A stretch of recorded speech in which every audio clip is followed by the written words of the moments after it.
சென்னையை அடுத்த சோழிங்கநல்லூரில் வீட்டு வசதி வாரிய குடியிருப்பு பணிகள் 7 ஆண்டுகளாகிய முடிவடையாததால் வீடுகளை வாங்கியவர்கள் கடும் அவதியடைந்து வருகின்றனர்.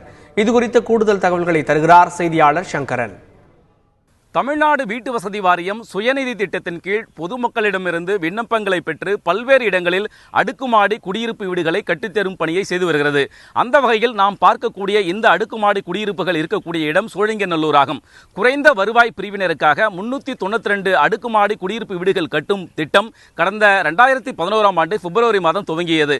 2 ஆண்டுகளுக்குள் இந்த வீடுகள் கட்டித்தரப்படும் என விண்ணப்பத்தில் குறிப்பிட்டிருந்த வீட்டு வசதி வாரியம் தற்போது 7 ஆண்டுகள் ஆன நிலையிலும் கூட இதுவரை ஒதுக்கீடுதாரர்களுக்கு வீடுகளை ஒப்படைக்கவில்லை. பல்வேறு பணிகள் இன்னும் லிப்ட் பணிகள் உட்பட மின்வாரிய பணிகள் உட்பட பல்வேறு பணிகள் இன்னும் அப்படியே இருக்கின்றன. இந்த பணிகள் எப்போது முடிவடையும் என தெரியாத நிலை இருக்கிறது.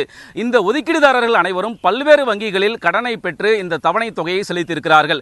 அதாவது ஒவ்வொரு தவணை தொகையிலும் செலுத்துவதற்கு 2 வாரம் காலதாமதம் ஆனாலே வட்டியை சேர்த்து செலுத்த வேண்டும் என நிர்ணயிக்கக்கூடிய ஒரு நிர்பந்தம் தரக்கூடிய வீட்டு வசதி வாரியம் 7 ஆண்டு காலமாக இந்த வீடுகளை ஒப்படைக்காதது வீடுகளை வாங்கியவர்களிடையே மிகப்பெரிய ஒரு அதிர்ச்சியையும் ஏமாற்றத்தையும் ஏற்படுத்தியிருக்கிறது. எனவே வீட்டு வசதி வாரியம் உடனடியாக மீதமுள்ள என்னென்ன பணிகள் இருக்கின்றனவோ அவற்றையெல்லாம் விரைவாக முடித்து வீடுகளை சம்பந்தப்பட்டவர்களிடம் ஒப்படைப்பதற்கு நடவடிக்கை எடுப்பதோடு குறிப்பிட்ட காலத்திற்கும் அதிகமான இந்த 5 ஆண்டு காலத்திற்கு வட்டி தொகையை தருவதற்கும் நடவடிக்கை எடுக்க வேண்டும் என்பது ஒதுக்கீடுதாரர்களுடைய கோரிக்கையாக இருக்கிறது.